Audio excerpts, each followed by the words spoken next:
Welcome to the People of Fishing podcast, guys. My name is Chris Kingery, and everybody here today, thank you for showing up and watching today. I've got a really special guest today that I'm pretty excited about. His name is Joey Nania.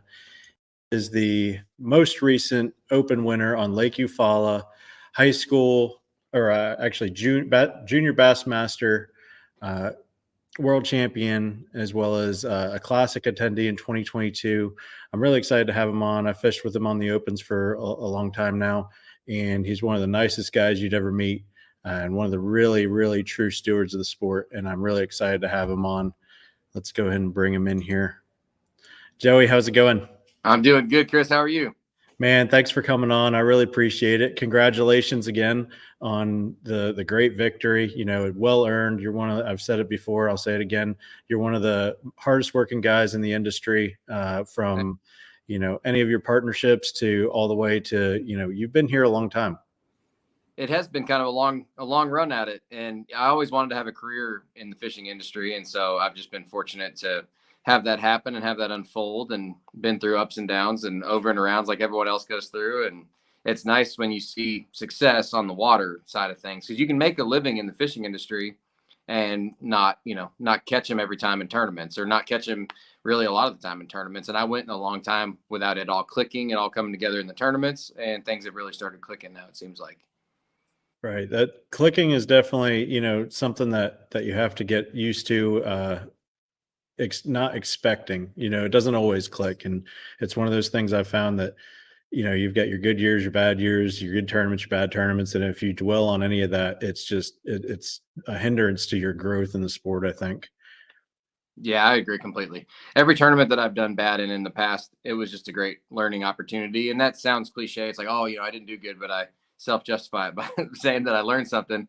But it is true. I mean, those hard tournaments, for me, what it does is I got very humbled in the fishing industry quickly, in the sport of tournament fishing, because it's the most humbling sport there is. I don't see, like, I get you can be on a run and things can be going good, but you can zero so quickly. So fishing is like the most humbling sport. It doesn't matter if I'm the best caster or the best, flipper and skipper or any of that stuff. Like, it's not like golf where I can hit it in the hole and it's in the hole. If I hit it in the hole in a tournament, the hole could jump out of the ground and throw my ball out of the hole. Yep. And then I just lost that opportunity. So it's just a weird sport. You're messing with nature, and there's so many variables, way more variables than any other sport there ever has been.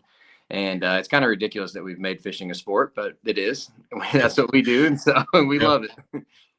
Yeah, it seems like it's one of those things that some people take for granted on how hard it is. And with the store and stuff like that, I get to listen to all of the byproducts and the armchair quarterbacks, and I guess in this case armchair bait casters, or bass fishermen, weekend warriors, whatever you want to call it.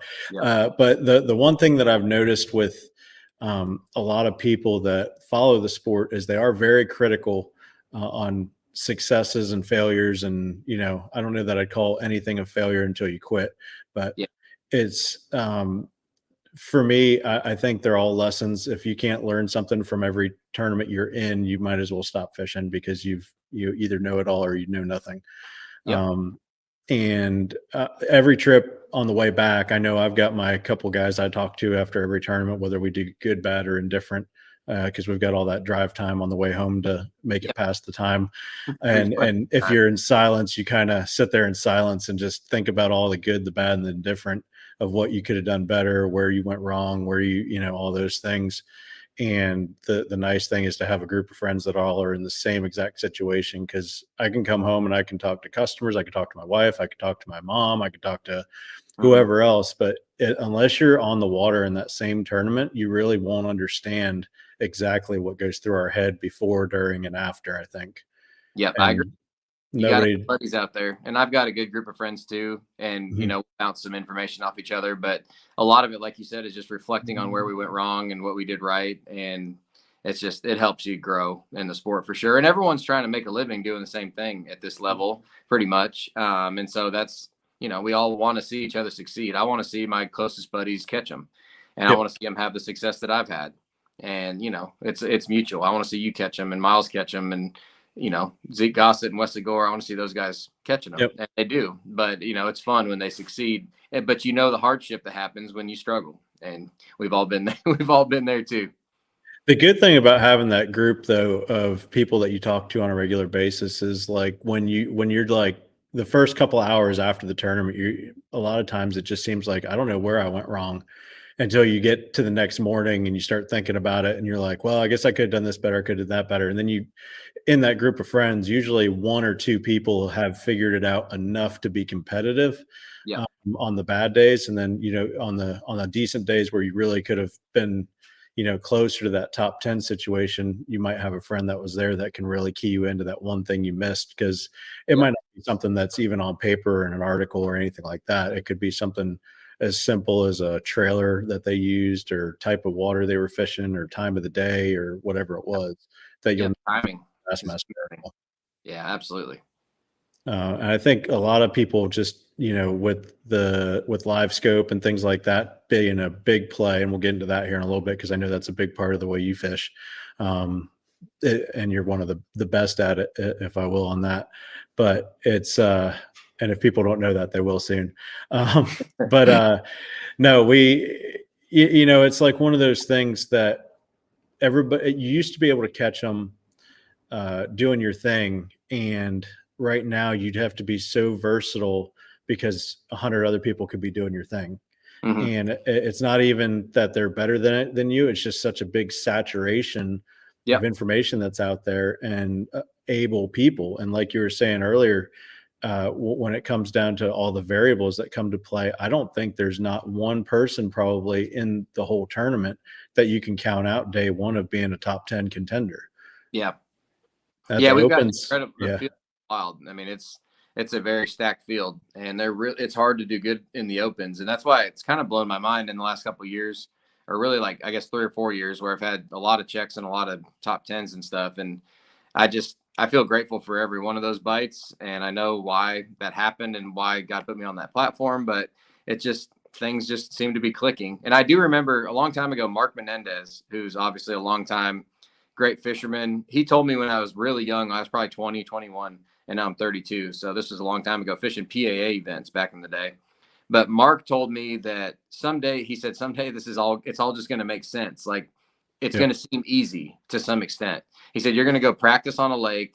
You'll understand what you need to do. And on the first day of practice, you'll figure them out. You'll have the pattern going. You'll find 2 or 3 more patterns, and you'll be able to adjust. The tournament will happen, and you'll make the adjustments, and you'll go catch them.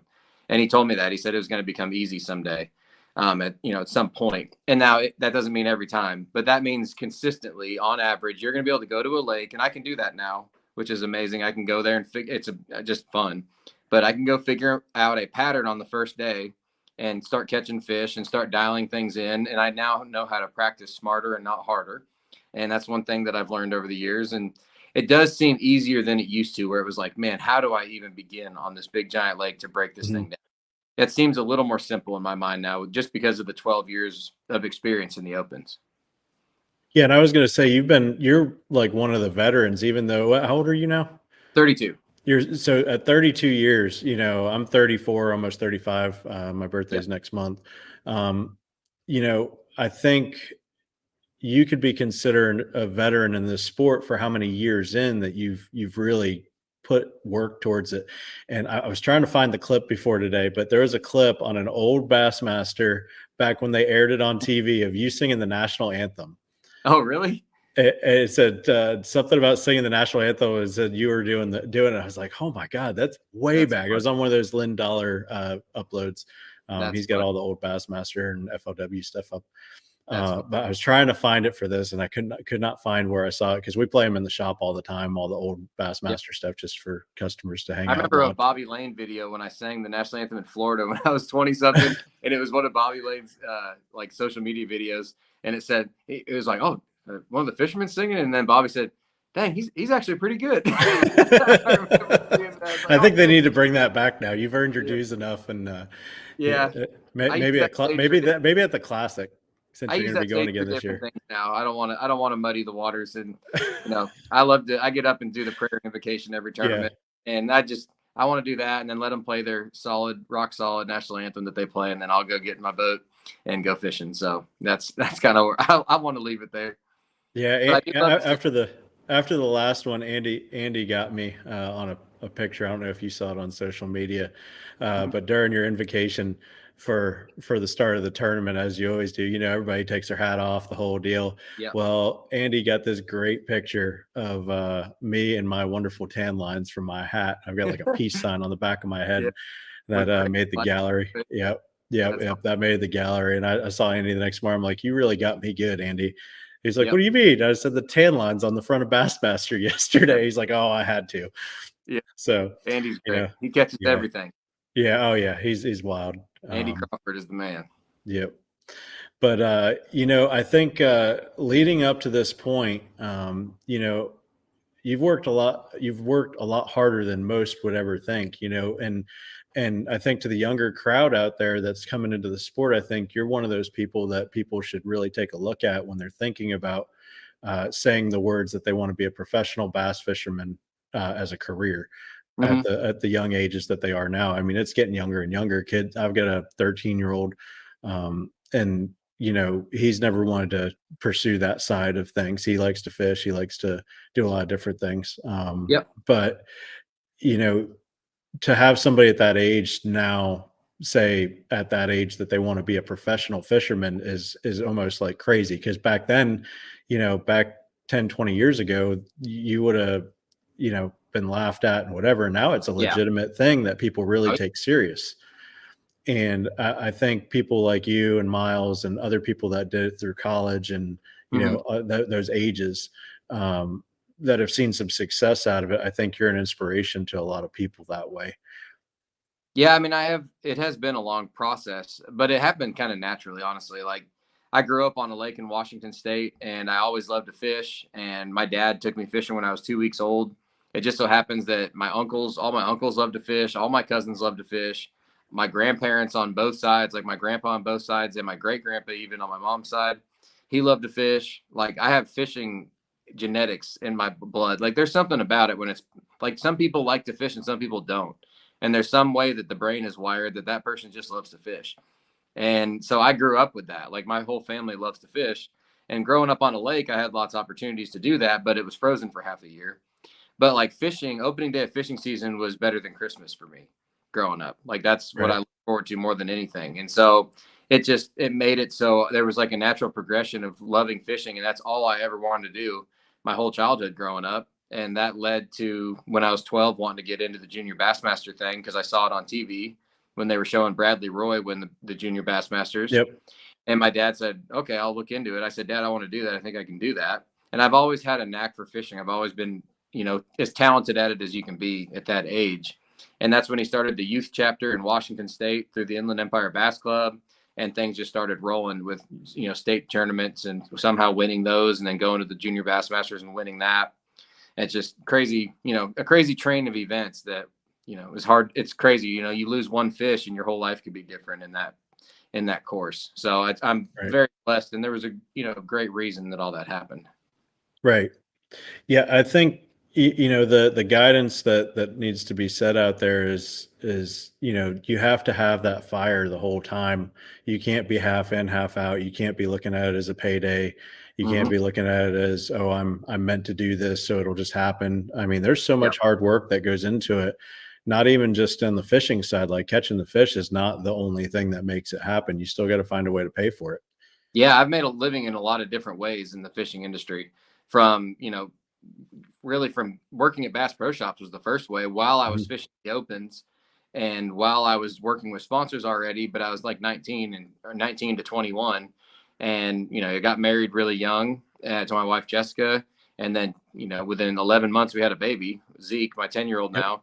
And so I had to really advance quickly as far as getting a job. So I got a job at Bass Yeah. Pro Shops, but that came from my relationships through corporate Bass Pro Shops, because I was Right. already them corporately when I was 18, 19 years old. Mhm. And that led to building a guide business that became my main income for a long time, was my guide business. And I still guide 100 to 150 days a year on the Coosa River. And I'm not going to quit guiding just because I've won a couple tournaments. Right. Interesting how all these things have happened, but they've all happened really and somewhat seamlessly, like perfectly, just wanting to provide, but taking advantage of every opportunity to make a living in the fishing industry. And then as the tournaments have come on, that's become almost more of a bonus. When Right. that, because of all the footwork and all the opportunities and all the friendships and the relationships that were built through the guide business, through sponsorships, and through the long career, now it's kind of hitting on the tournament side of things, which you can't ever bank on that every year. That, you win 50 grand, that goes by quickly. Yep. But you look at it as bonus, and that's the way you should structure fishing if you can, where you don't have to get a check to make a living. Right. And that's when you really can go fish free and have fun and know that, I'm just doing this because I love it and because this is a platform that God put me on, and I'm going to keep on doing what I love and glorifying him while I do it. And that's my mindset, honestly. I'm very content with what I'm doing, and I'm very content to even be fishing the opens. I'm not even striving to fish the Elite Series. I would Right. like to fish the Elite Series, and if that happens, if I'm meant to make the Elite Series, I'll make the Elite Series.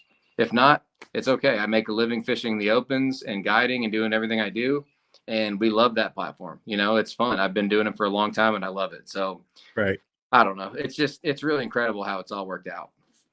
Yeah, and your family support is huge. I Yeah. mean, they're at every event, every step of the way. They're at the classic. They're at the ICAST. I mean, it's almost just as important for you to be there as it is for them to be there now, because Really. your kids are like just spitting images, and man, I'm telling you, they're going to be better than you one day, because I they're hope on so. fire already at a young age. Yeah, that's the goal, right? To have our kids be better than us someday. Like, Yep. I want my kids to be able to beat me in everything that I'm good at someday. I Yep. want them to beat me at fishing. I want them to beat me at golf. I want them to beat me at ping pong, like whatever. I want them to be able to beat me. But you can't let them win if you want them to be like that. And Exactly. so I whoop them as hard as I can at this stage in their life. Like So, I don't let them win anything. now, is Zeke the one that came up with the 10-pound ounces? Yeah, Zeke did when we were Okay. filming Miles, filming Sweetwater. He was like Yeah, 3 or 4 and called a big bass 10 that pounds ounces. that has been a saying around here in our parts of Florida for ever since it was said on camera. And it's just funny to know you guys and all that stuff now, Yeah, through that. When before that was, I didn't have a clue, yeah, that was and Zeke. any of that stuff. That's awesome. Yeah. Zeke's But a hilarious guy. He almost did a hole in one today on the golf course. oh my goodness, he's good at Yeah, everything. he's really good at golfing, and I'm like, Zeke, pursue golfing if you want to pursue. You Yeah, don't yeah, have to you don't decide have, yet, yeah, but he's only 10, so he doesn't have to decide anything. But I would yeah, love if he would go after the golfing side of things. But yeah. he's nope, I'm not. I'm not golfing. I'm fishing for a living. I'm like, okay. Is it weird that fishing and golf is so close correlated by people? I think so. I mean, I guess they're just both outdoor sports, and there are some similarities, but they're so different. Like I feel your like the talent, big yeah, I feel like the big your thing is that you're fine tuned into it's just there's no outside variables dependent on anybody else. It's just yeah, you and the ball, or you and the fish, you and yeah, the lake, I guess, not really the fish, but mhm, it's breaking down, your goals, and trying to, take all the variables into account, and making the final goal of making it in the hole or getting the fish in the live well. yeah, yeah. And then obviously, like I said, the golf hole doesn't ever jump out of the ground and throw your ball. You hit a Yep. hole in one period. How many times have you lost a 5 or 6 pounder in a tournament that would have made your tournament go from a 20th place to a fifth place, Yep. or not getting a check to a check, or whatever? It's just that, More than I'd like to that admit this year. yeah, yeah. That's where you can't compare it to fishing and in that way. And then you're like, the hole doesn't hide from you. The hole's not hidden up there. You know where the flag is. You just have to get it there. We don't Yep. always know where the flag is. Like, we have to refine the flag every day. You got to Yep. find the flag and then catch it. So Yep. it's different, man. It's very Yeah. different. But it is. I see the similarity, even the format. From the full field to a cut down, and then championship day, depending on what level you're at. That's the same format even. So it makes sense for sure. Yep. And I'm competitive by nature, so I think it's one of those sports that you're competitive with yourself the whole way before you're competitive with everybody else, because you don't even have to have other people out there to be competitive. You can literally go out fun fish, and you can go out and, play around a golf by yourself, and the whole time you're still trying to be better than your last time you were out. That's right. Yep. You're trying to learn, trying to catch them better, and trying to hit it better, and whatever. So it's Yeah. very. I think the evolution of the sport requires, a lot of education going in about how hard it takes, like we just said. Um, but there's no exact path for anyone. And that's why I've got this podcast, is to be able to, talk to some of the successful people in the industry and people that are working on being successful and finding out what makes them tick and where they came from and what they're doing. And what's exciting to hear about you, and like I looked up your Bassmaster stats and all that stuff, and you've been doing this since 2010 in the opens. And that's just fishing the opens. That's not everything else you did before then. Yeah. And you're 32 years old. That's that's 13 years right now that you've been fishing just at a Bassmaster Opens level.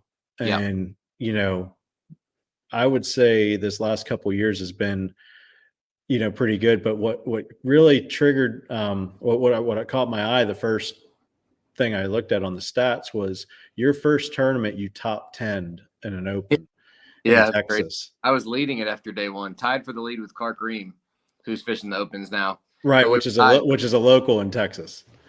Yep. I didn't know what I was doing. I just knew I was good at fishing, but I didn't, I found fish shallow and everyone else was fishing deep on the grass lines, and caught like 25 pounds or 24 pounds on day one, I think, and was tied for the lead, and then had a bad day two and a good co-angler day three that helped me out, like refine the fish out off the edge when the wind blew. Nice. Yeah. So that was the whole process of that tournament, but it was kind of crazy to jump into the industry like that.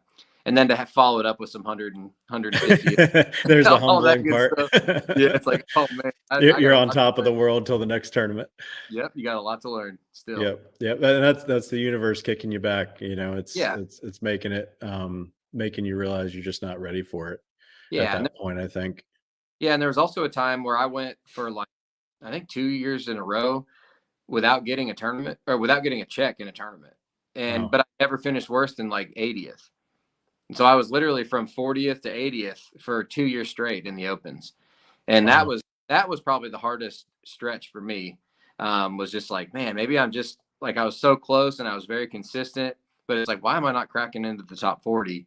And I got to a point where the TV show Sweetwater was going and guiding was going really good. And then the tournaments, it was like, man, I'm just losing money fishing tournaments. And at this point, I've got the TV avenue and that kind of thing going. So maybe I could step back from the tournaments for a year or two and just focus on that and save 30 grand a year.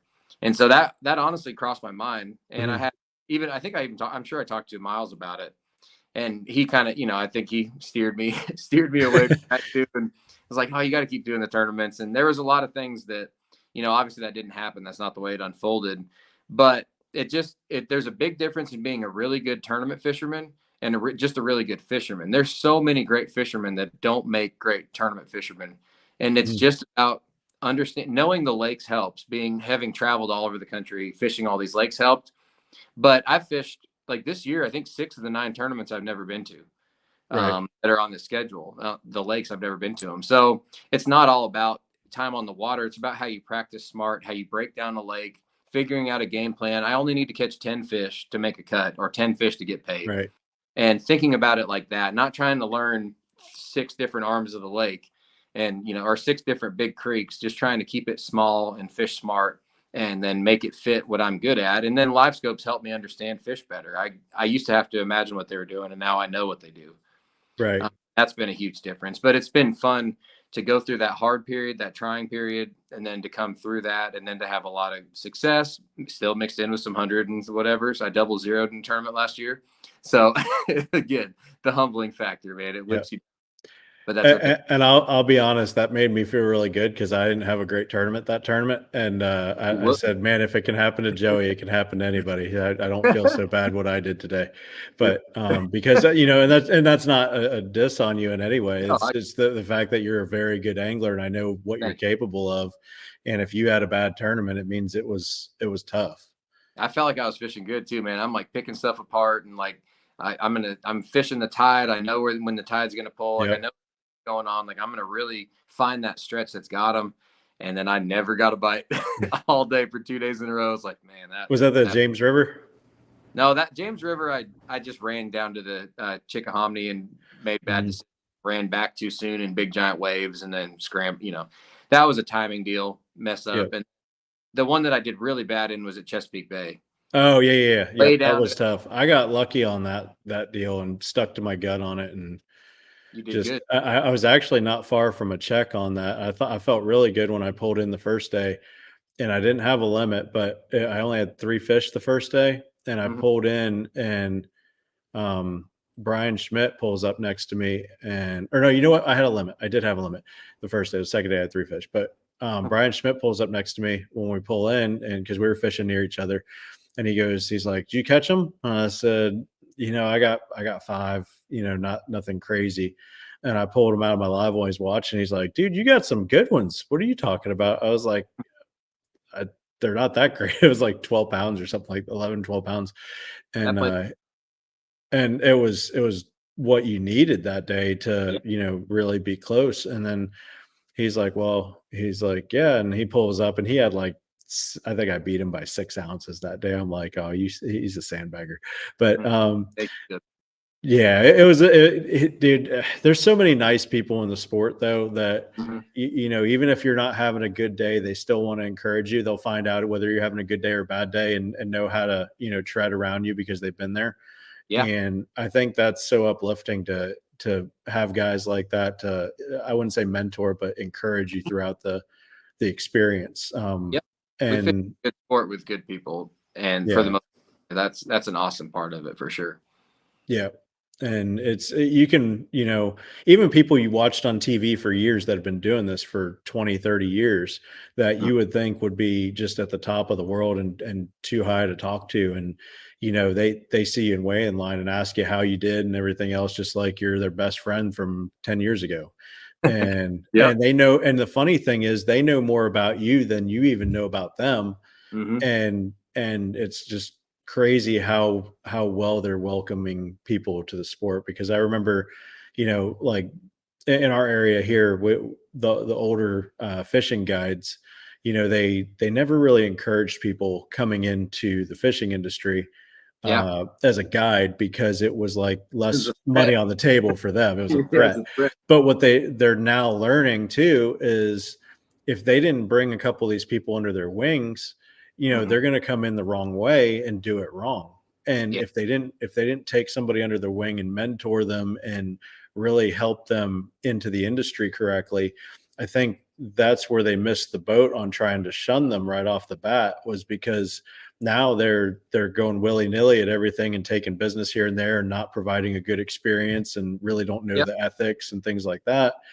And I think that's some of the similar things going on with bass fishing. If you don't have like some of the younger guys coming in right out of high school, right out of college, that are trying to get into the sport, I think the one thing we could do for them as people that have been fishing for, multiple years and have been through the industry is reach out that olive branch to them, welcome them in, and make them realize that they're welcome here, regardless of the experience that they've gone through to get here. Because I think by people like yourself that have been in it for so long and really have been through every part of it, to even Gary Klaus or Mark Menendez or Mhm. any of those guys, or Rick Clunn, or anybody like that, for them to reach out to some of these guys coming in at the weigh-in line alone, I think gives them the right direction to go in, so that the sport's led on with a perfect legacy, with the evolution that we're bringing to the table. But Yeah. in the ever-changing world we're in, everything's changing. Yeah.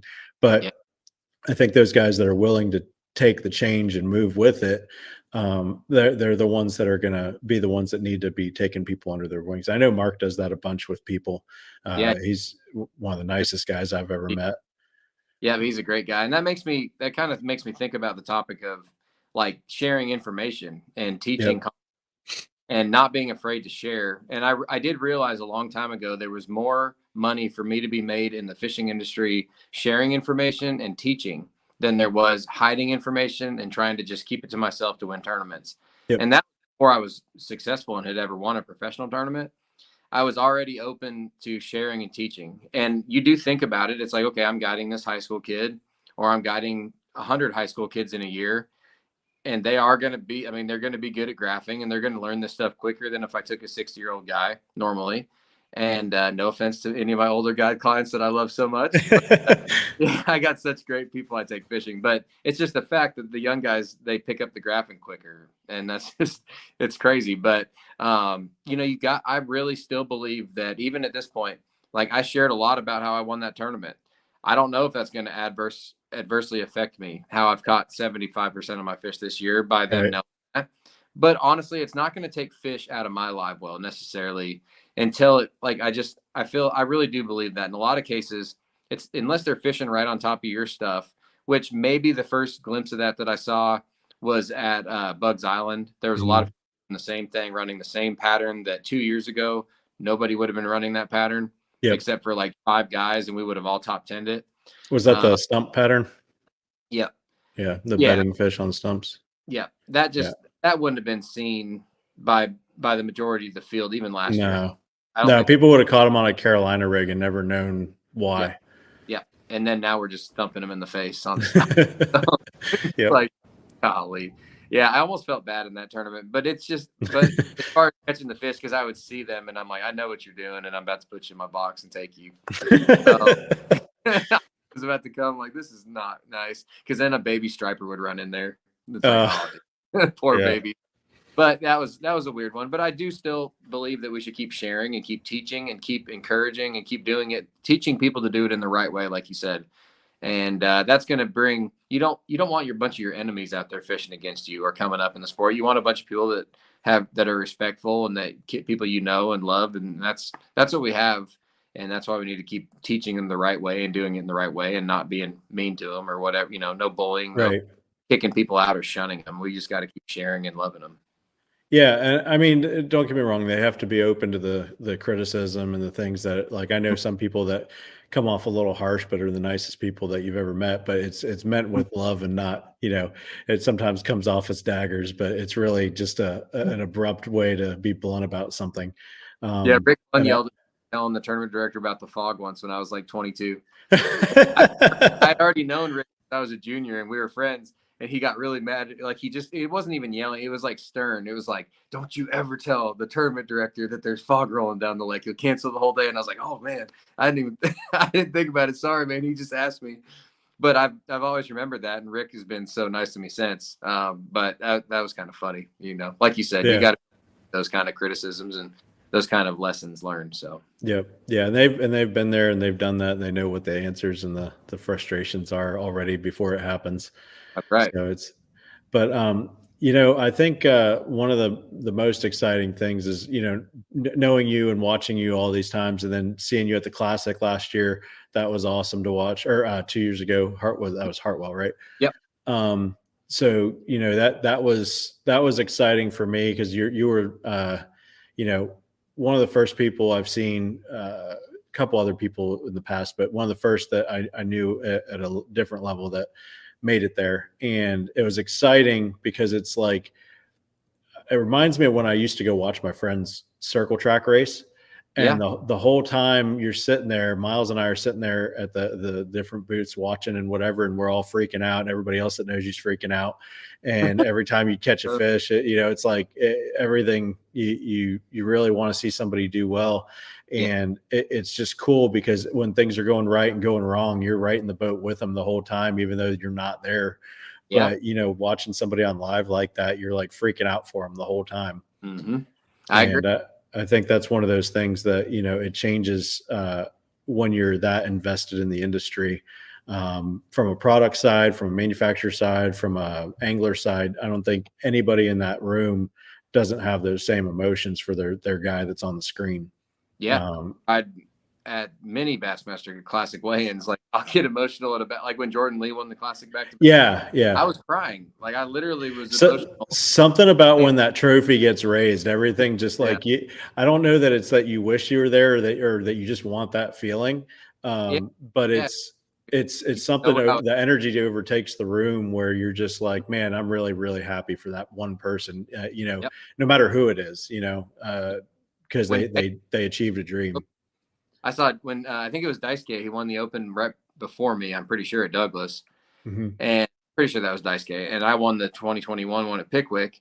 And I was watching him win that one, and he just was talking about how it was his dream to come to America and fish professionally at that point. Yeah. And then he won the tournament, and I started tearing up. He was speaking like Japanese, but I just knew how important it was, and seeing because he started crying, and seeing his got me. It's like, man, it was a lot, but I do, you know, when Miles, like when I won my first Open, Miles called me and he was driving down the road and he started crying on the phone because he Yeah. was for me. And he's like, dude, I got to pull over. I got to pull over. I'm crying. I was like, all right, don't crash, man. Okay.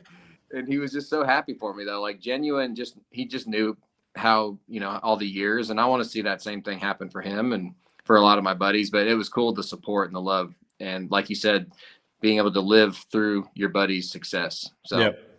it's really exciting. Yeah. Now you get to do it again at Grand. I know. I get to go do it again, man. I hope It's maybe going to be exciting.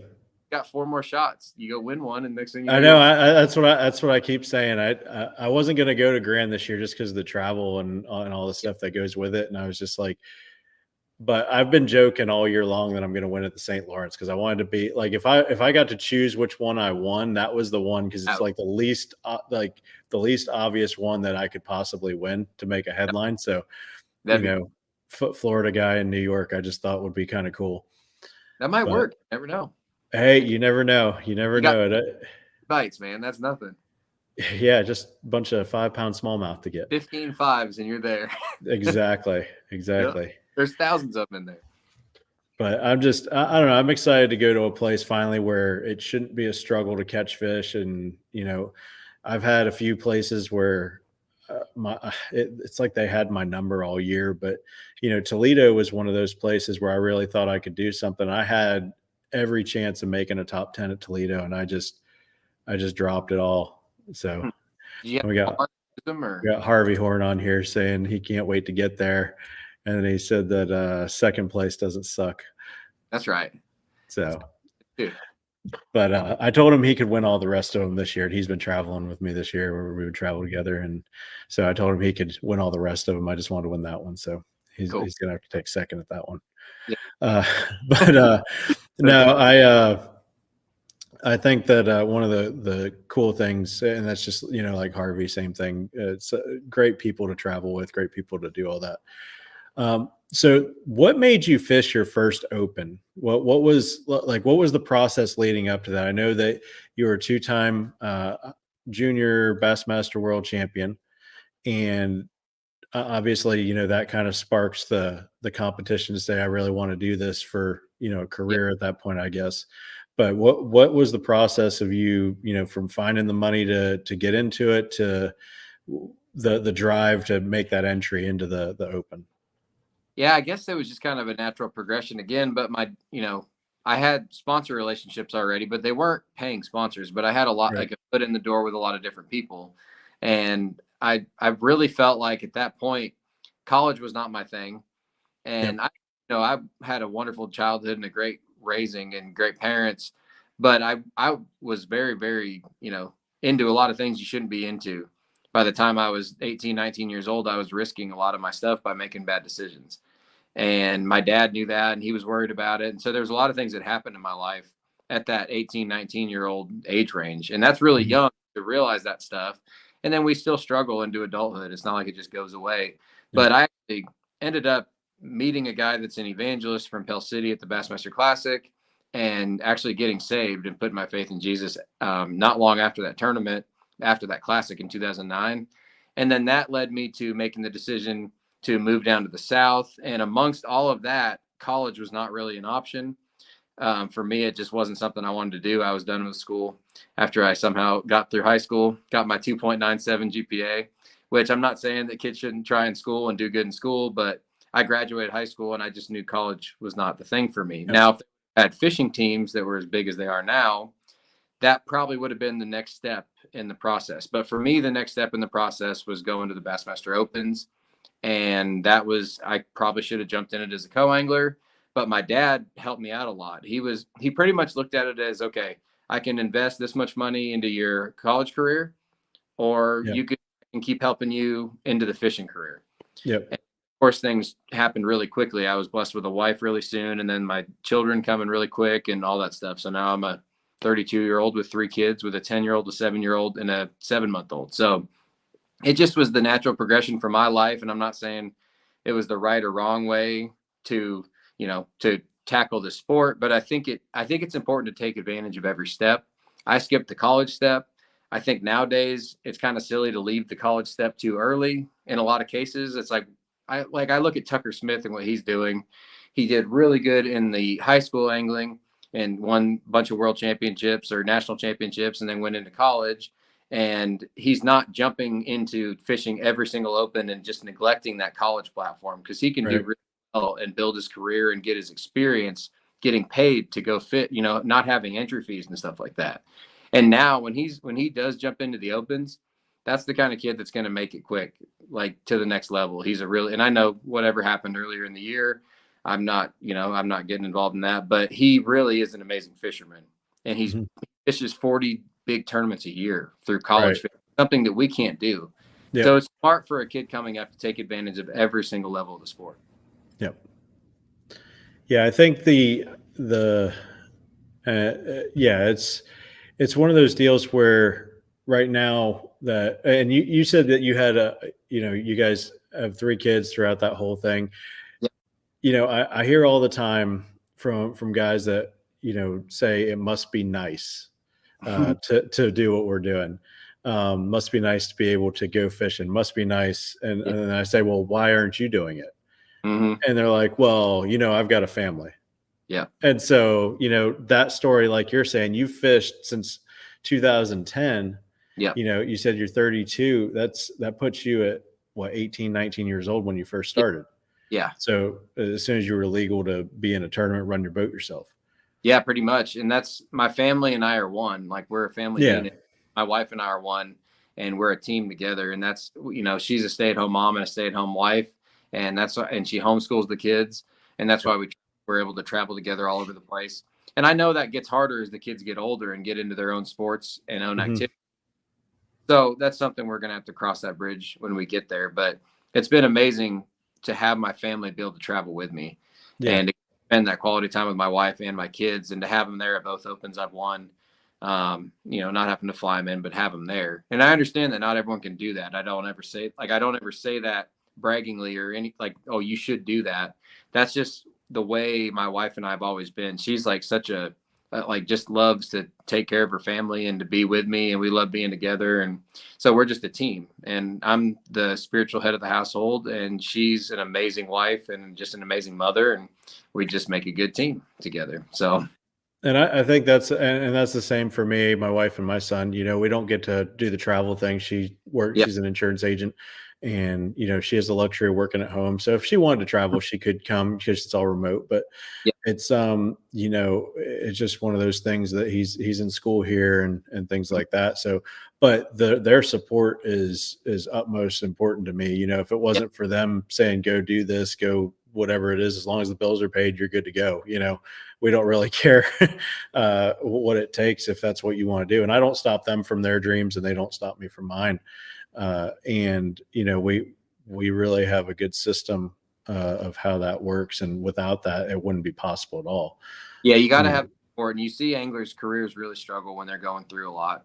And it's sad, but that a lot of the time that's the case. When bad decisions are being made on the water and things are going haywire off the water, it's really hard to go out there and focus and go do what you're supposed to do on the water, because it takes a relaxed mindset to do good in tournaments in a lot of ways. Like, I guess like ultra competitive to the point where they're like such machines that it works for them to go out and hammer down 100 miles per hour and fish so hard and all these things. I would say I guess Kalanick's not the best. I don't know. He's just that kind of machine where he can just go out and he is so intense the whole time. But fun too. At the same time, I feel like in his mind at that moment when things are really clicking and he's catching them, you go back to being a kid fishing and having fun. And that's where I am too. I don't get super intense. I'm not like one of those. I can't fish too fast or too slow. Like, I just want to go relax and do what I know how to do and get in the zone and just have fun fishing. And I've learned to fish with more of an open mindset, to even fishing a place that I never fished during practice, or fishing a place that I saw in practice that looked good, but I didn't get a bite on it 2 days earlier. Well, that doesn't mean they don't use something. I trust my instinct that they will use that on the right days at the right time. I can't just write it all off. So it's just, there's a mindset that it takes to get out there and catch them in tournaments. Right. Yeah, I think well, and like you said, some guys are really intense all the time. It's funny because somebody brought that up. I guess Mhm. last year we had a few guys that stopped through here in our part of Florida. We're not far from the Harris chain, and they were getting ready to go to I think it was for the Elite Series on Harris. They got into town a little early, and some of them went over to Lake Panosofsky over by us, Mhm. and it's a really great lake that just is putting out some really big bags. It's a shallow lake. It's not really deeper than 4 or 5 foot everywhere, Mhm. and it's I've, just nothing but filled with grass. And yeah. but a buddy of mine said, "Man, I saw Gerald Swindle out there the one day," Mhm. and he's like, "Can you believe when he goes out fun fishing? Even he is flying his boat across the lake as fast as he can go. He sets it down before the boats even come off a pad. He's running up and dropping the trolling motor, making a cast all at the same time, Uh, like he's in a tournament." And I'm like, maybe he's just fine tuned in that way. That's the only way he operates. and I don't think I can win like that. Like I've got to be Yeah. relaxed, like be enjoying my Marshall and enjoying my co-angler, not thinking about fishing too much.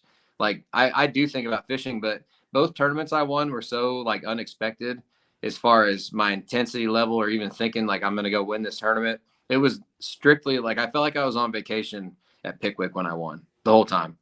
Right. And that was amazing. And I was never thinking about winning till the final day. I still wasn't thinking about winning. Even when I came to weigh-in, I didn't think I had won because I'm thinking John Garrett caught 20 pounds and Lonnie Cochran caught him again. And I'm like, I'm going to finish third. I had a great tournament, and then I come back and win it. And then this one here was weird to be in first going into the final day. But that mindset, even though I was leading, I trusted 100%. If I was meant to win, I was going to win. I didn't know exactly where the bites were going to come from, but I was going to have fun and I was going to get to know my Marshall and be an encouragement to him. And he was going to Mhm. encourage. We were great. We became great friends.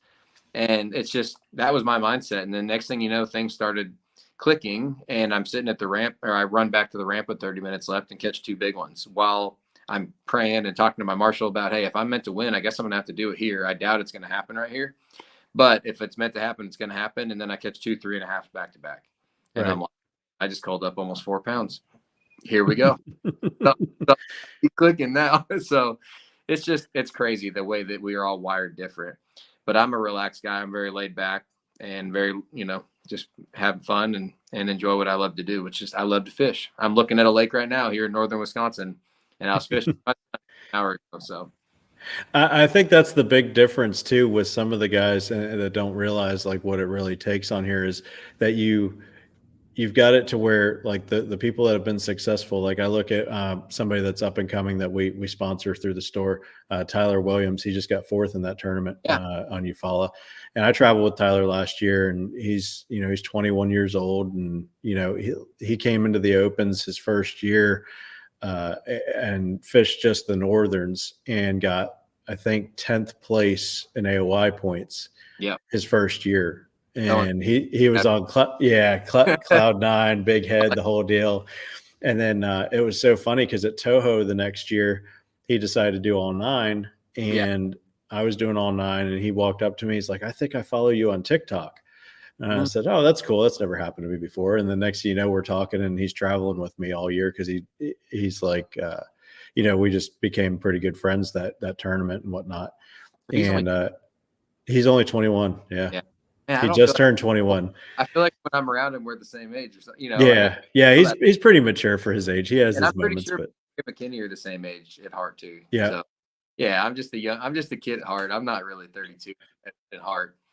But they, it was so funny because how we started traveling together. He's like, we started talking. We were getting ready for the next tournament, and he's like, he's like, this was when he's 20, and he goes, I can't get into any hotels and stuff. He's like, I'm not saying travel with me, but would you be able to check me into some hotels along the way because they won't let me register because I'm not 21.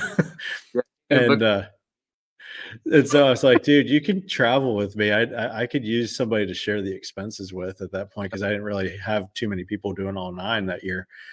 And at that time, I think Harvey had somebody he was already traveling with. So I just kind of, we kind of went together, and it was cool though because I look at So, and it frustrates me a little bit because I do watch some people that seem like they've paid for their position to be there. They're it's been rumored that they get paid, guide trips, they get paid waypoints, they get things like that, and that goes around.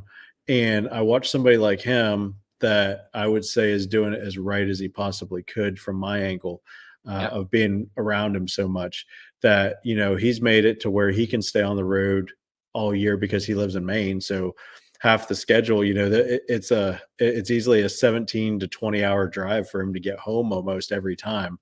that's crazy. And so it made more sense for him to get a camper and stay on the road as much as possible.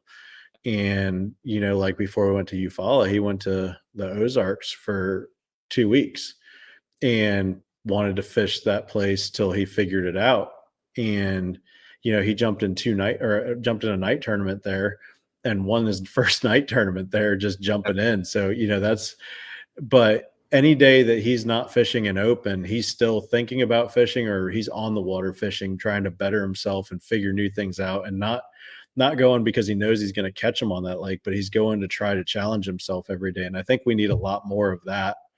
And I've had people from his part of the area, that don't even know that I know him, that have said to me derogatory things like, "Oh, it must be nice to have daddy's money. It must be nice to do that." And it just really irritates me because I know on the backside the hard work that's putting in, the sacrifices that are being made. And he's going to kill me for saying this. He misses his cat every day that he's gone. But like he's got real world problems that happen all the time that Yep. people just don't realize that he's handling at a young age that most people are getting pampered to do. Like when he gets a flat tire on the side of the road, he's changing it. He's not calling AAA. He's doing the hard work that goes along with being a part of this industry. And I'm thankful that he's looked up to me a little bit for some advice on business things and how to, navigate a little bit. And I think we need a lot more of that for the college kids that are coming to the sport of finding that, like we were saying earlier, a person to have mentor or at least get advice from that's already been there, already got the t-shirt, knows the do's, the don'ts, and the ethics. Well, a lot of people come and go in this industry, and I've seen a lot of that over the years. Like it's Mhm.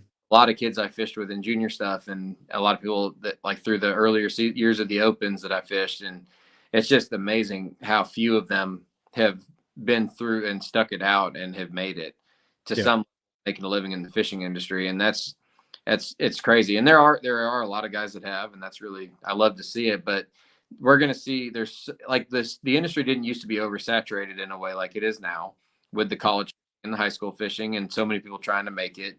And so like it was easier for someone like me to jump in this thing 13 years ago. It was easier than it is now because there was 50 kids that qualified for the junior world champion or 40 something kids that qualified for the junior world championships. It was just completely different. It wasn't 250 teams from out of tens of like 10,000 across the country or whatever. Mhm. So it's a little harder to get into it now. It's harder to get probably really harder to get sponsors and stuff now. And social media is such a big deal. And that's why I try to be active on social media. But the sport has changed a ton. I mean, it really has. But there's going to still continue to be a lot of turnover. And the people that really love it and put in the work like Tyler does, or like any of those, like some of these young guys that are coming up and do it the right way, they're the ones that are going to stick it out and make it to the end and have a career in this industry. And like social media is huge. Like if you don't do Instagram, I've got my Joey fishing pages across Instagram, Facebook, Twitter, YouTube. If you don't do that stuff, you're not gonna make it. Like you're really Right. not sponsors. And if you're not guiding when you're not out there fishing tournaments, you're gonna if you have to rely 100% on tournament winnings and you're never taking a guide trip where you can go teach people and get paid to be on the water and have that time on the water for 100 days a year or whatever it is, it's going to be tough. Like you got to put in the time, Yeah. and there's ways to put in the time and make a living at the same time, and that's kind of what I've capitalized on. Right. And that's not an easy lifestyle either, because 100 days on the water, it sounds like, okay, it's a third of the year. But at the same time, you throw in your tournament schedule, you throw in that, I mean, you just about have 100 days left in your year after all your other scheduling stuff to Yeah. be able to do your guide trips at this point. Yeah. Yeah, So on the water, what would you say you are a year in general, like just a good question. overall? I've been on vacation this last week and I've still fished every day, but I have actually taken time off from fishing. Like I needed a break Yeah. and not completely, but like I didn't put my graphs on my boat for 4 days. And I went musky fishing and bass fishing occasionally without graphs on my boat, which that Wow. was, it was like, this is really weird. I'm going out Were you with, having live scope withdrawals? yeah, I would go out and just float through the weed beds in the back of this bay in Wisconsin where I'm at and throw Mhm. poppers in weeds and catch them on the splashback popper, the Oh, six. that's fun. Yeah, and so I was like, I don't need the graphs. I'm just gonna go out, and not look at a screen. I'm so relaxed and just catching fish.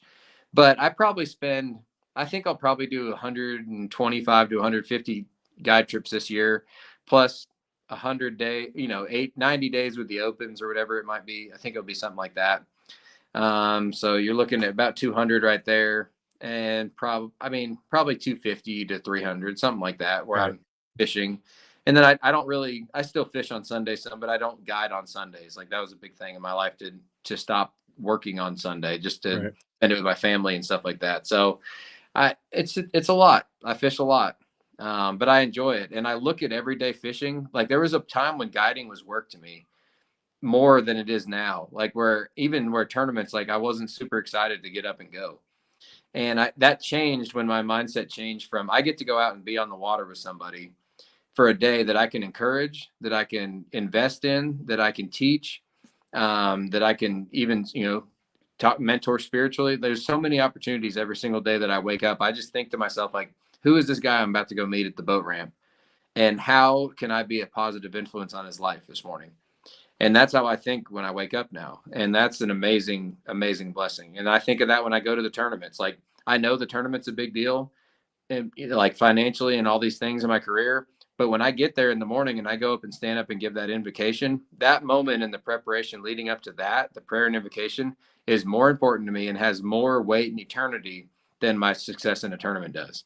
Right. And so it's like that's where my mindset is this week. That's all I wanted to do was to share at this tournament the love of God, which I've felt and seen. And that's what I did. And next thing I know, everyone got to follow along with my journey through social media, through the invocations, through everything. And it all came full circle with a win. And it was like, man, and it glorified God through that. And not every tournament's like that, but it was wild.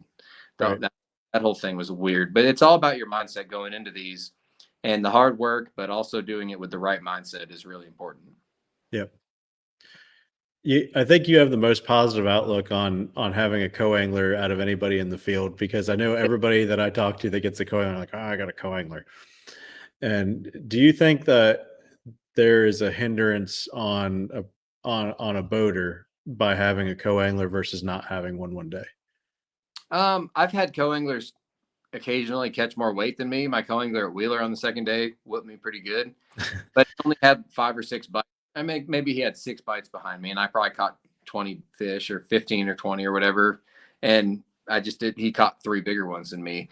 I wouldn't say that like co-anglers are necessarily a hindrance. I will say this, it's a bit of an advantage to not have one. I mean, Right. there's out just because the way you can fish more relaxed when you don't have a co-angler in the boat, as far as not thinking about, okay, if I don't throw at that stump right now, he's going to throw at it. Yep. And I hate, like, I don't like, I want them to do good, and I don't even like to say that, like, I don't try to give Yeah. them, can't leave open a Well, perfect, you have to be defensive a little bit. yeah, I've got to throw at something. If I think You're not purposely hindering them, but you need to reserve the time for yourself to be able I to got to, have access to that fish. I think, yeah, and I can't give a fish away. You just can't afford to give a fish away in this sport. Yeah. I know it's not a big one. And then I would love for them to catch it to fill out their limit. But how often does that happen where you try to help somebody and then they catch a big one and then it's like, man, I probably shouldn't I have done. almost made that mistake at Toledo. When I caught my 9 pounder off a bed the first day, my co-angler actually pointed it out to me, and he basically, he didn't know how big it was, but he was nice enough and said, "Hey man, there's like a 3 pounder back here on the bed." And I said, "Oh, okay, cool." And so I turned back around, set up on it, because I was at Toledo as a wild man, just throwing a frog around the trees, having a blast. Is exactly what I do here at home at some of the lakes here. And I felt really comfortable going to that tournament. and got to set up on it just fine. He just kind of hung out in the back. He was excited. And I said, man, there's a bigger one than a 3-pounder there. I said, there's 2 fish there. And he goes, I only saw 1. Yeah. And so I said, God, it's bigger than it's bigger than 5. Jeez.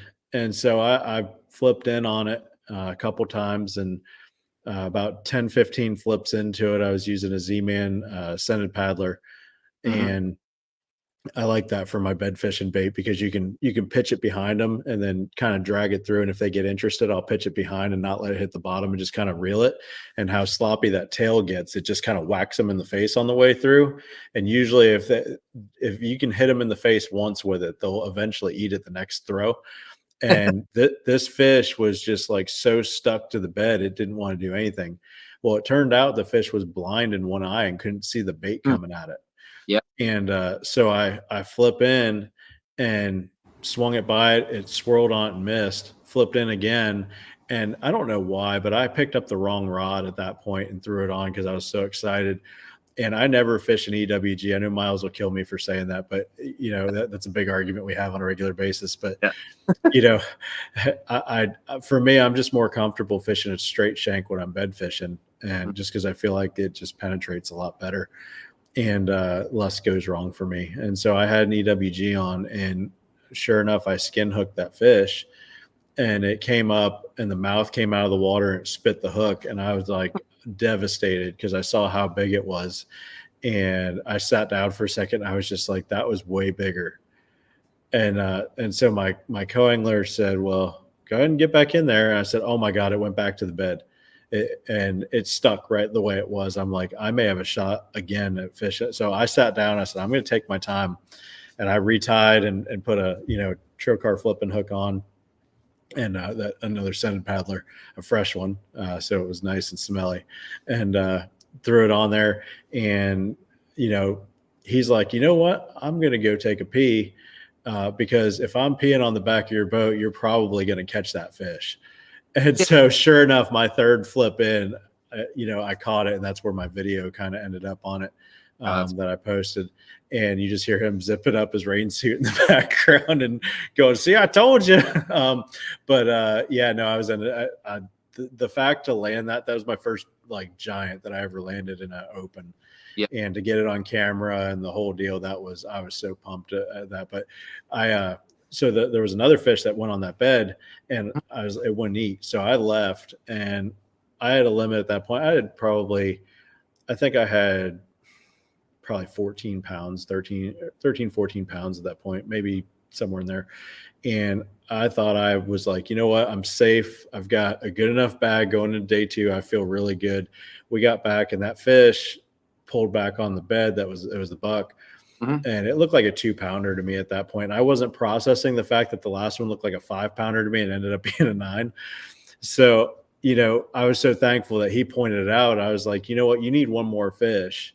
Yeah. Let's just get you your limit. I know the fish is right here. You can get it. Well, he's flipping in, and never would keep his bait still. And I was like, dude, I'll tell you when to set the hook. Just throw it in there. And, when it eats it, I'll tell you to when. Yeah. And he just never kept the bait in there long enough. And I was like, I think he's like, just go ahead and catch it. And I said, okay. So I flip in, like second flip in, I hook it, and it comes up. I boat flip it, and it's like a 4.5. And I was like, oh God. I looked at him, and he's like, good God, that was a big one. I said, I'm so glad you didn't catch that fish. Yeah. Yep. So I had like 18 the first day, but that was my excitement. And then, I ended up 42nd place because I couldn't put a 5th fish in the boat. I had a 4-pounder the second day I had to throw back because I caught it off a bed and it was hooked outside the mouth. Well, I appreciate the ethics of doing that. That's Yeah. I was sitting there, when you're in that situation, like you've got the demon on your shoulder telling you that you're getting paid with that fish. And then on the other side of it, you're like, is it worth questioning my integrity to myself, let alone anybody else question it? But for me, myself, I don't know if I could live with that. Yeah. And, I about like I almost cried at that point just because my co-angler looks at it and goes, dude, look at the mouth. And I was like, what? He goes, it's hooked on the chin. I'm like, oh no. I was so excited I caught it too. Yeah. And I just sat there with it in my hand for a good minute looking at it going, why did this just happen? And so I threw it back in the water and watched it swim away. And I'm like, there went, a $4,000 fish easily. Yep. I ended up, because of having to throw that back and not having a fifth fish that day, it never worked out to catch that fifth fish. And, I had fish on bed that pulled up. If I had a long day, I probably would have got it, but I ended up 42nd. And then with the DQ, I was 41st and missed a check by 2 ounces.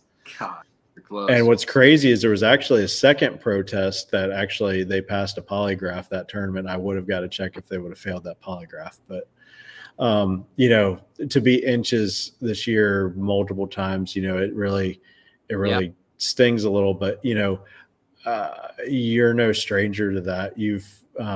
I remember last year, because I was rooting for John Garrett a bunch last year.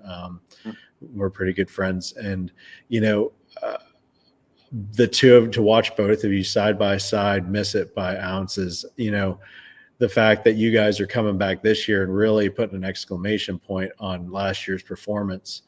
And actually that wasn't last year, it was the year before, right? It was 2020. You missed it by like 1 spot last year. You guys, last year, but you guys tied the time before that, right? I don't know if I think so. That it was so close. Like I literally missed it by an ounce. If I would have had one last year, I would have made it. Right. And Grand Lake. But watching you guys this year both coming up and really, getting your stuff together and really understanding what it's going to take this year to make it happen. You guys are really outperforming yourselves, I think. And, it's exciting to watch you guys this year. The first day of the year was awful. And then ever since then, it's fun.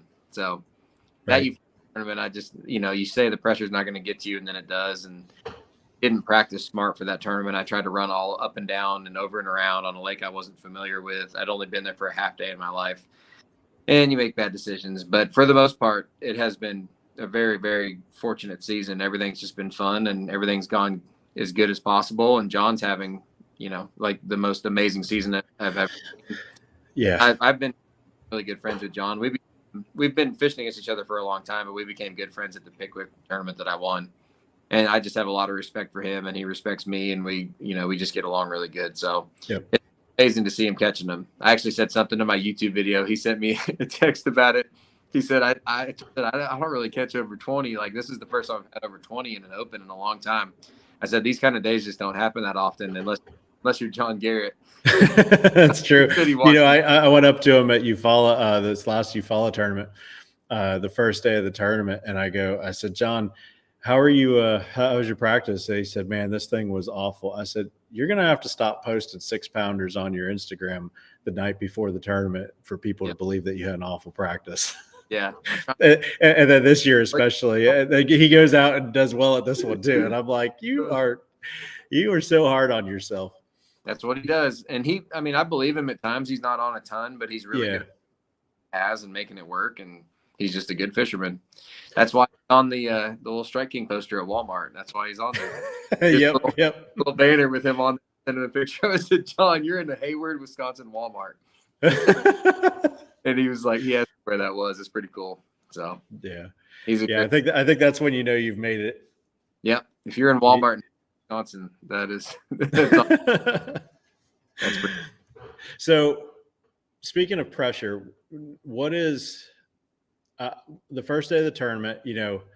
There was something that happened that everybody knew was possible to happen, and I think we were all hoping it wouldn't. But we're all talking the night before, and at registration, everybody you walk up to goes, I hope that we aren't fishing on top of each other. Mm-hmm. And I think we're all in the back of our mind going, man, I hope we're all not at the stretch right by the release fish. I think we're all hoping, maybe we'll all be at the dam. And, or that's where they're talking about. And then day one of the tournament, we all launch and we look to the right, and here's, you were right in that mix right off the bat in the first morning when I passed, because you were sitting right on the spot that I wanted to jump into the first day, along with probably 25 or 30 other people. And I kind of like looked at it. I was like, man, that's the sweet spot there. For my practice anyways, was the sweet spot. So how did that go down that first morning when you decided to pull up there? Well, I was boat 3, and so I got there first, and I was excited about that draw. And but I caught one fish is all on that stretch. That was barely a keeper, like it barely touched the line. And I really believe that was more of an afternoon bite on those rocks. And that's what Tyler told me. And that's how I caught him on the final day. And that's how I caught him in practice, was in the afternoon. And it didn't click with me that I could be there on that stretch early in the morning and not catch them, but then go there at noon or 1 o'clock in the sun on that stretch. And those fish are on the shallow rocks eating. Like, I don't really know what was making them do what they did, but that's like, it didn't really help me on that first day of the tournament. The only time I caught keepers on it was the last day, first thing in the morning, I caught a keeper on there because I was boat 1, and it was a 2-pounder that I ended up weighing in. And that was on day 3 of the tournament. So I caught 1 keeper that morning, and then I weighed in 2 that afternoon. And then the other 2 I weighed in were on brush piles down towards the dam. So It was wild, though. The crazy thing was when I was boat 205 on day 2, and I looked over and there was literally like 30 or 40 boats on that bank. I was like, man, this is this is wild. So I just ran. I was like, I'm not butting into that mess. Yeah, I was in that mess, and and I wish Bass would have got a better picture of that, because after coming off a Wheeler and hearing about everybody's stories about the animosity between a couple people here and there and things like that, I think that was a breath of fresh air, because I didn't really hear any stories of people really getting upset about being bumper to bumper. And in fact, I think we were a lot closer there than they were at Wheeler. Granted, it was a different situation. You had a lot more bank fishing going on and target fishing than Wheeler. Wheeler was like, you had an offshore spot that people could hit from 20 different angles, whereas this was like you had 3 angles to hit and that was it. And I really think that was kind of cool. It was good. That's what I like to see. On being good to each other, and we're all trying to make a living, and we're all out there for the same reason. Yeah. And the competition can bring out the worst in some people, and I understand that. I don't want to get involved in that kind of stuff. It's just, I want to go out there and have fun, and if it's going to come to a fight, I'm just going to leave for the most part. That's kind of where I've been all year. Is I don't want to be the guy that just pulls in and just assumes that. And it probably cost me a little bit on Wheeler for not doing that. And pulling in, at least trying to push the limits a little bit, because my first spot I went to on Wheeler, the first day, I ended up getting, a late boat draw the second day, and I went all the way down not far from the tail races. And there was only 4 other boats that went there the first day at all, that far. And so I was like, oh, nobody will be there the second day. I'll be good. I get there, and of course, the guy that drew boat number 1 was sitting on the exact point I wanted to be on. And I was like, there's no way this guy's in the tournament. And so I watched him, so I was like boat 160 something, and he was boat 1. So by the time I got there, I pull in behind him, and I'm looking, and next thing I know, he throws back 3 fish and 3 casts, like didn't even put them in the boat. And I was so frustrated. And I went, I hope he's in the or I hope he's not in the tournament. And I was like, I'm going to idle up and talk to him. So I idle up next to him, and I'm like, hey, are you fishing the open? And he goes, yeah, I was boat number 1. And I said, man, I caught him here pretty good yesterday. Would you mind if I make a cast on? And he's like, no. He's like, I'd rather you not. Yeah. And I was like, all right. Well, I was like, do you mind if I just scoot on down this bank a little bit and start fishing? And he's like, yeah, that's fine. He's like, just give me the cast across the point here. And I said, I noticed you threw 3 back. I said, you got a limit? And he goes, yeah, I got about 15 and change. And I'm like, oh, God, if I could, because the current drew a lot harder the second day than the first day. The first day, my first cast there, I had with a rattle trap grinding across the point, and it's not something they see a lot on that point there, shallow fishing a rattle trap. I mean, I threw it in 8 inches of water, and so I hooked into my first fish, and it comes up, and it was 2 3-pounders on a rattle trap. and they both shook off at the boat. And that was how I started my morning the first day. And so it was just one of those deals. I knew the fish were there, and he proved it because he caught them. Yeah, it But, pays to have a conversation. That's yeah. I mean, and if it were me in the same situation, I probably would have said the same thing had I been there the first day, or had I just caught 15 pounds there. But it was just frustrating to watch him throw those 3 back. But man, I really appreciate you coming on. I know we're getting a little bit longer than the hour I promised you on here. But I've really enjoyed talking to you. I enjoy your success. You're somebody I look up to. And, I really, really appreciate you coming on and talking to me. We're aligned on here. We're all friends. We all got our things that we're trying to strive towards. But, your success is what's paving the future for a lot of, new people with the sport and even people that have been in the sport for a long time. We really appreciate your guidance and the things you've had to say tonight too. And through my success, I can teach people and I can encourage people, and that's what I do. And I want people to see I've really enjoyed capturing all of it on YouTube this year and getting to look back and see a lot of good, fortunately, but I want people to learn from the bad days too and see the mindset you have to have and being grateful for your family and being grateful for all the blessings you have and not worrying, not linking your happiness to tournament fishing. If your happiness is linked to success in tournament fishing, you're going to be unhappy a lot. And I can't live like that. That's not the way I am as a Christian. That's just not who God made me to be. So I'm very fortunate for that, to have the family and to have that mindset and to be able to just do what I love for a living and to be positive influence, whether I do good or not. If I bomb it, I want to be a good influence. If I do really good, I want to be a good influence. And that's where my life is heading. Where can everybody find you on social media? It's Joey Fishing on Instagram and Facebook. I do have a TikTok and a Twitter, but I don't get on there as much as I should. It's hard to keep up with everything, Yep. But yeah, and then YouTube, I've really, like I said, I've tried to capture everything on YouTube, and now I've got 3 different tournament videos: Toledo, Wheeler, and this last one where I caught a 6+ pounder on camera. And all but 2 of them were on spinning rods. So that's been a lot of fun this year, catching them on spinning rods, a lot of my fish, and then being able to look back and see these moments on camera is really cool. I've never ran a GoPro for the whole season like this, and so I've got to watch a lot of this stuff unfold and happen. So I've been enjoying it, and y'all can go like and subscribe and watch and leave comments and ask questions. And I love helping people and teaching, and it's all good. Do you have any sponsors you want to thank or talk about? Yeah, absolutely. I know Z-Man, and we're mutual with Z-Man, and just such amazing company. I got a couple of Z-Man products. Yeah, back there.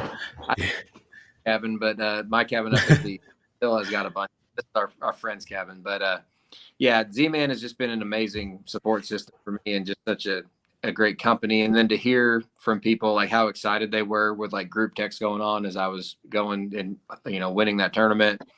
And then I've just got a lot of great ones with Battleborn and Temple Fork Outfitters, Battleborn batteries, TFO rods, and Motor Guide, and Fish Monkey gloves, and Vicious, and Bass Pro and Nitro.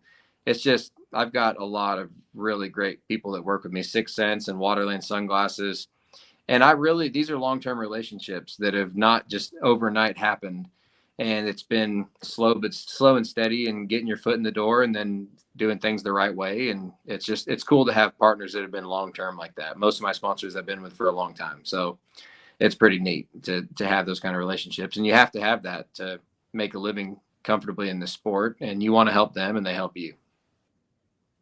Well, once again, I can't thank you enough for coming on. I appreciate it. I look forward to the rest of the season. And are you going to be at ICAST this year? I'm not going to be at ICAST. I'm going to be in the Northwoods, but I'm going to be doing some product drop videos through my social platforms from the Northwoods, which will be fun. Cool. And then we go straight to the St. Lawrence, right around that time as well. So that's why I'm not heading back down, because I'm already here with my family. So we'll just drive to work. So yeah, that'll be great. Everything was kind of jam packed, but yeah, it'll be a good ICAST, I'm sure. And then I'm excited to go catch big smallmouth.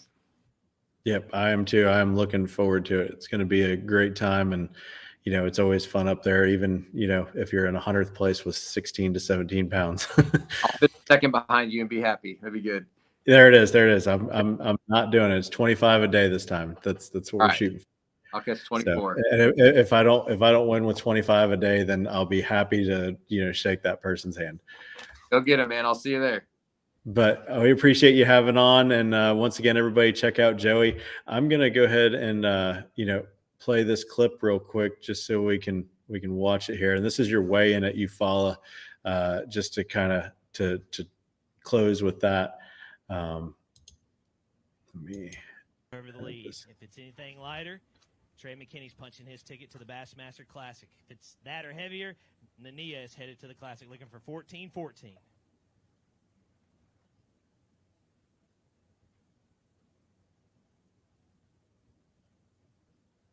£16 and an ounce, and for the second time, Joey Nania is going to be a St. Croix Bassmaster Open champion. Let's hear for Trey McKinney. He fished his heart out this week. And with 52 pounds and 8 ounces, Joey Nania is yet again going to be a Bassmaster Open champion. It definitely doesn't feel real, It's crazy. Right. Yeah, Totally. Once again, it's exciting. I was pulling for you. I was pulling for Tyler. I really thought Tyler had a chance, and you really doubled down on it. And both you and Trey doubled down and really caught him. Tyler watched me catch those last two because I was fishing the bank, fished also. Man, they're by the ramp, and he was, it was the right timing, and the reason I won is because God wanted me on that classic stage again, sharing the gospel, and that's what I'm going there for. And if I'm meant to win the tournament, I will. If not, that's okay, because I've got a direction that's a lot bigger than fishing. So it's exciting.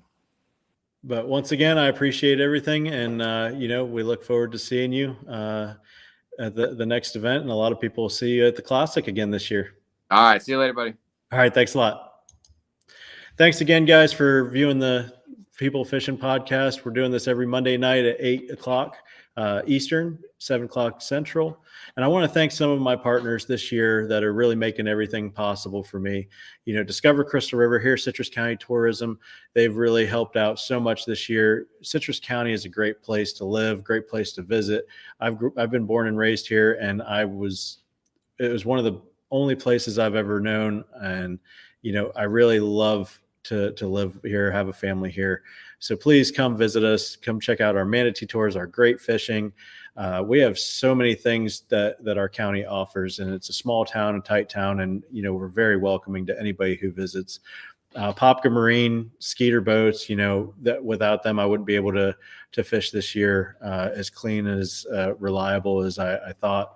And, AFCO, Z-Man fishing products has been one of the greatest things to happen. I love fishing a chatterbait. I love their plastics. Their soft plastics are great. The Elastec has been one of the best things. To only have to carry one bag of baits in my boat and really catch 10, 20 fish on one bait is just, it lightens up the boat so much to not have to carry a bunch of stuff.